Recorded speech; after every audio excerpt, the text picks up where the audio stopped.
غوث پاک رضی اللہ تعالیٰ عنہ پردہ فرمائے، انتقال ہوا غوث پاک سرکار کا. آپ کو قبر شریف میں مزار اقدس میں لٹا دیا گیا. قبر شریف بند ہو گئی. فرشتے آئے، آ کر کہنے لگے من ربو کا. غوث پاک سے سوال کر رہے من ربو کا. غوث پاک سرکار نے کہا کیا تم کو آداب نہیں معلوم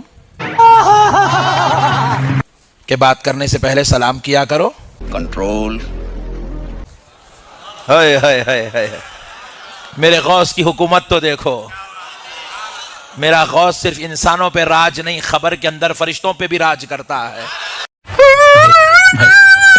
میرے غوث پاک سرکار فرشتوں سے کہنے لگے بات کرنے سے پہلے سلام کیا کرو، آداب نہیں معلوم. تو فرشتے ادب سے کھڑے ہو کہنے لگا السلام علیکم یا عبد القادر، اے عبد القادر آپ پر سلام ہو. تو آپ نے سلام کا جواب دیا. جواب دیتے ہی پھر فرشتے پوچھے من ربو کا.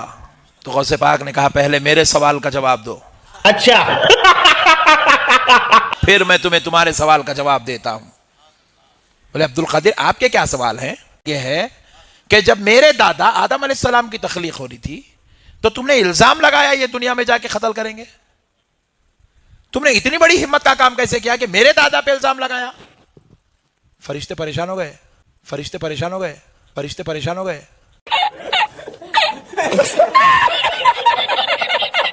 ارے بولے یہ باپ رے باپ، عبد القادر نے تو پکڑ لیا ہے. بولے عبد القادر نے تو پکڑ لیا ہے. بولے عبد القادر نے تو پکڑ لیا ہے. بولے تو فرشتے عرض کرنے لگے اے عبد القادر جب یہ واقعہ ہوا تھا آدم علیہ السلام کا، جب اللہ نے پوچھا، جب ہم نے جواب دیا ہم دونوں تھوڑی تھے، ہم دونوں تھوڑی تھے، ہم دونوں تھوڑی تھے. وہاں تو پورے فرشتے تھے، آپ سب سے پوچھو. تو بولے جاؤ سب کو جمع کرو میں پوچھنے آ رہا ہوں. بولے جاؤ سب کو جمع کرو میں پوچھنے آ رہا ہوں. بولے جاؤ سب کو جمع کرو میں پوچھنے آ رہا ہوں. بولے سارے فرشتوں کو انہوں نے جمع کیا اور غوث پاک کی روح مبارک آسمانوں میں سیر کرنے لگی. اور جا کر سب فرشتے عرض کرنے لگے اے اللہ عبد القادر نے پکڑ لیا ہے، اے اللہ عبد القادر نے پکڑ لیا ہے، اے اللہ عبد القادر نے پکڑ لیا ہے. لعنت ہے تیرے ایسے عقیدے کے اوپر، بے شرم انسان. وہ ہم سے سوال کرنے لگے ہیں. تو رب نے فرمایا جب عبد القادر پوچھتا ہے تو میرے فرشتوں جواب دو. میاں میاں میاں عبد القادر پوچھ رہا ہے تو جواب دو. فرشتے پریشان ہو گئے. سرکار غوث پاک کی روح پہنچی. غوث پاک پوچھنے لگے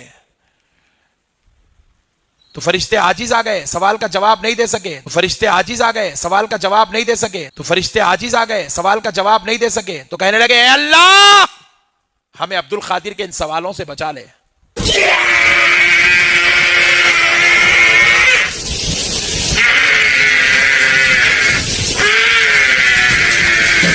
تو رب فرماتا ہے عبد القادر ان کو چھوڑ دو، عبد القادر ان کو چھوڑ دو. تو غوث پاک سرکار کی روح مبارک نے عرض کیا اے اللہ تیرے حکم سے میں ان کو چھوڑتا ہوں، لیکن مولا میری ایک شرط ہے. ابے جلدی بول، کل صبح پنویل نکلنا ہے. عبد القادر کیا شرط ہے؟ تو کہتے ہیں کہ سنو آج سے لے کر صبح قیامت تک جب کبھی خبر میں میرا مرید آئے گا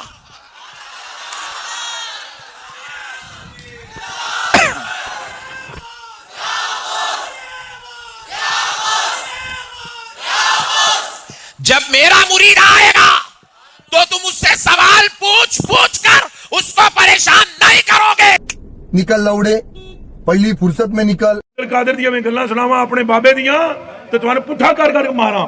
میں تو اللہ دی قسم ڈردا جیڑیاں گلاں بابے غوث پاک نے فرمائیاں. آپ دا ایک مرید ہو گیا فوت. ہن سنو فرماتے ایک بندہ فوت ہو گیا تو اس کی قبر میں جب فرشتے اس کو عذاب دینے لگے نا گر سے تو بابا اڑی چلے گئے قبر. ہن مرزا جیلمی بولے گا اٹھے غوث پاک کہاں سے چلے گئے؟ ایک کتے دے دماغ میں جو پاؤنک تو سوا ککھ نہیں آؤں. کتے دے دماغ میں پاؤنک تو سوا ککھ نہیں آمدہ، ککھ نہیں آمدہ کہ کیسے یہ قبر سے نکلے گئے. اور چلیا تم پہلے بخاری دی حدیث دا جواب دے کہ کنج 1.25 لاکھ قبر چوں نکل کے مصطفیٰ کے پیچھے کھڑے ہو گئے. بابے اور فرمانے ہیں بھائی وہ مرید تھا میرا غوث پاک. تو میں نے اپنے رب سے کہا